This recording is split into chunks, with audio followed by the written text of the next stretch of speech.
Welcome to another episode of Robbie Comics. My name is Robbie and these are comics.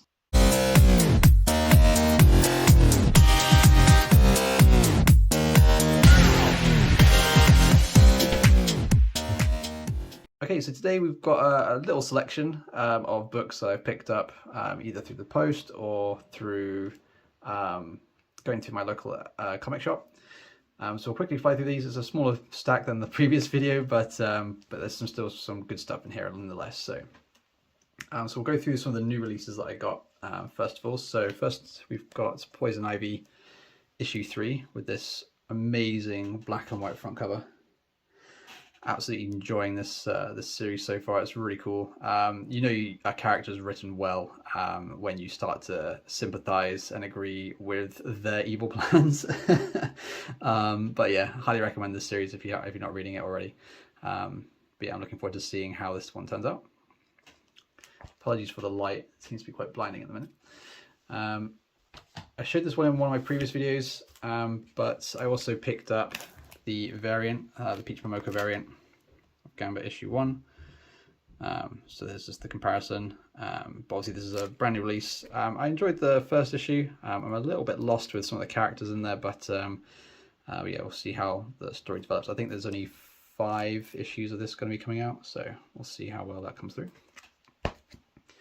And then another new release was Edge of Spiderverse issue 1, but I got the Arana variant.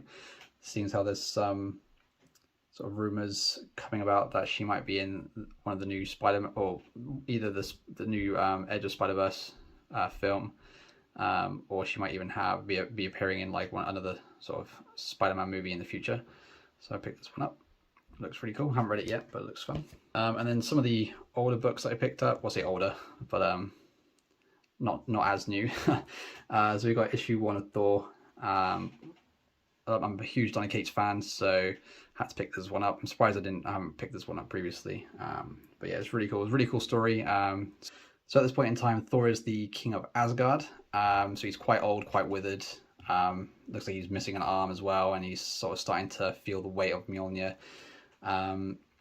And then some craziness happens when Galactus just shows up, completely battered and dying, and he turns Thor into his herald, which is pretty badass. So that's Herald Thor on the front cover here. I think this is a variant. Yeah, so this is like a 1 per customer / 1 per store variant, which I thought was really cool. So yeah, I picked that one up. And I saw this for pretty cheap actually. I think I only paid like a couple of quid for it. And seeing as how there's a new Avengers film on the horizon which features Kang, I couldn't pass up the opportunity of grabbing this for a couple of quid. I quite enjoyed it. It's kind of like more of a backstory / origin story of Kang, which is kind of interesting because I'm not too familiar with the character. So it's kind of interesting to see how he becomes Kang. So yeah, look, I'm going to probably try and pick up the rest of this series. I think I've seen a couple of them online on eBay and such, so we'll see if I can get them for relatively cheap. A couple of other books. So I'm trying to show DC some more love. So I picked up this because again these were relatively cheap, but it's issue 1 and 2 of Batgirls. Again, I'm not too familiar with the characters other than the main Batgirl on the front covers there, but yeah, it seems like it's going to be fun. I haven't started reading it yet. I'm going to plan on reading it this weekend. And obviously if I enjoy it, I'll probably try and collect the set because I don't think there's that many. So it looks like it's going to be quite fun. And this front cover as well is really cool. I quite like the art style in it. It's very very graphic-y and sketchy, which is quite nice. Some of you guys might not be familiar with this series, but this is a local artist in the Gloucestershire area called Steve Sims. And yeah, if I see him at a con, I'll usually pick up his comics. So I've got issues 1 and 2. So again, I saw this in my LCS for relatively cheap, so I thought I'd pick this one up as well. But essentially it's just I guess a spin on Turtles, Teenage Mutant Ninja Turtles, but there's 2 brothers that are badgers that are like beast hunters. So it's basically just their sort of story going around killing big beasties and trying to make a living from that. But yeah, issue 3 was really fun. They basically escaped like a Colosseum type situation.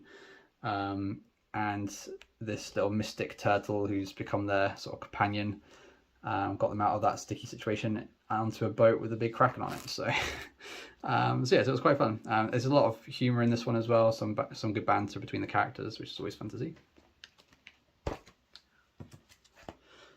One I picked up randomly at a car boot sale I went to. I went there with no expectations, but hoping that I might find some comics. But this one was the only one worth picking up because it was the only one that's in relatively good condition.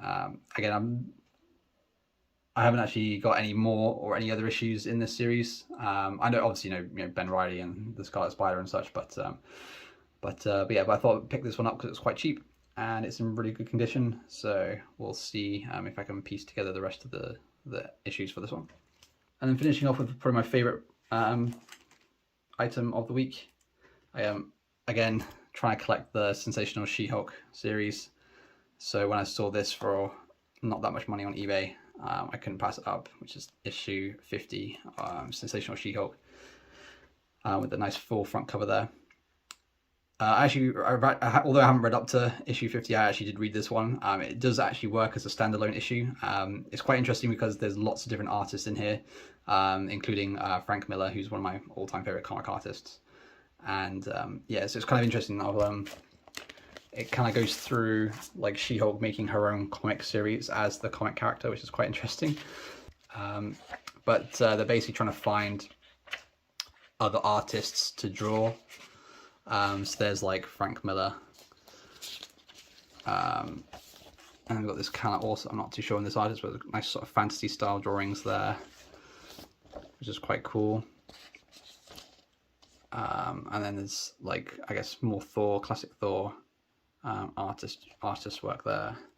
So yeah, so it's just filled with just other short stories of artists basically trying to become the new the new She-Hulk artist, and they get quite varied as well, as you can see there.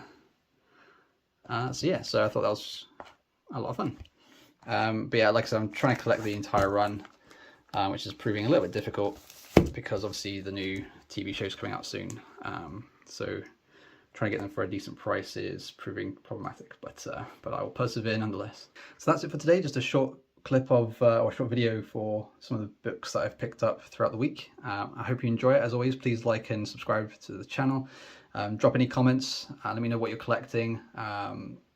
Let me know what your favorite books were from this video. Let me know what you're sort of working on at the minute, or what your new books that you're picking up are. And yeah, again, appreciate the love and support I'm getting on this channel.